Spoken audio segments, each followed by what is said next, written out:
ಗೀಚಿದರು ಒಲೆಯ ಊದಬೇಕು,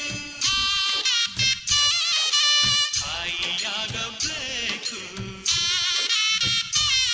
ತಾಯಿ ನೆಲದ ಋಣ ತೀರಿಸಲೇಬೇಕು. ತಾಯಿ ಭಾಷೆ ನಿನ್ನ ಮಕ್ಕಳು ಕಲಿಬೇಕು. ಕಾವೇರಿ ನೀರಲ್ಲಿ ಬೇಳೆ ಬೇಯಿಸಬೇಕು. ಜನ್ಮ ನೀಡುತ್ತ